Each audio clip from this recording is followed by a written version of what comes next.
امریکہ کو اور اسرائیل کو چیلنج کرنے کے بعد پاکستان کے آبی چیف اور پاکستان کے پرائم منسٹر شہباز شریف صاحب امریکہ آتے ہیں، ریڈ کارپٹ ٹریٹمنٹ لیتے ہیں، آفیشیل وزٹ ہے، ان آفیشیل ہے، اسٹیٹ وزٹ ہے یہ نہیں، لیکن ان کی بڑی زبردست قسم کے ہانی مون قسم کی میٹنگ ہوتی ہے، ان کو بڑی پیار محبت سے ریسیو کیا جاتا ہے۔ اگر یہ واقعی سعودی عرب کے ساتھ پیک کر کے امریکہ اور اسرائیل کو چیلنج کر رہے ہوں تو کیا پھر ان کو اس قسم کا پروٹوکول اور اس قسم کا ریڈ کارپٹ ٹریٹمنٹ جو ہے وہ ملے گا اس امریکہ سے جس کے 19 بیسز ہیں مشرق وسطیٰ کے اندر؟ اس سعودی عرب کے ساتھ ڈیل کی بات ہو رہی ہے جس نے گزشتہ 7 یا 8 برس میں تقریباً $300 بلین کا اسلحہ امریکہ سے خریدا ہے۔ مہدی حسن کو انٹرویو دینا، مہدی حسن کو دے لو جا کے انٹرویو۔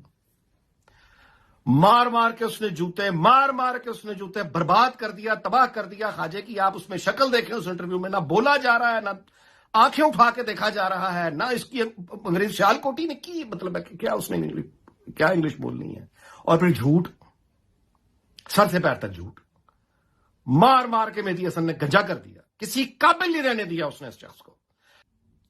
مہدی حسن نے خواجہ آصف کا انٹرویو تو نہیں کیا نا، اس نے ڈیفنس منسٹر آف پاکستان کا انٹرویو کیا۔ جا کے اس نے سارا وہ جو پاکستان کو 4 وہ عزت ملی تھی اس کو بیچ چوراہے میں جا کے پھاڑ پھوڑ کے پھینک کے آ گیا۔ اس کی تو خواہش پوری ہو گئی، ایک ہارا ہوا آدمی 2018 میں بھی ہارا، 2024 میں بھی ہارا، اپنے کالے روابط کے باعث اور کالے ماضی کے باعث۔ جس طرح بھی یہ پہنچا اسمبلی میں پہنچا اور اس کو وزارت لے کے بیٹھ گیا۔ اب چپ کر کے بیٹھ جا، آن ریکارڈ کہہ چکا ہے کہ میں اپنی آخری سیاسی اننگز کھیل رہا ہوں، چپ کر کے بیٹھ جا۔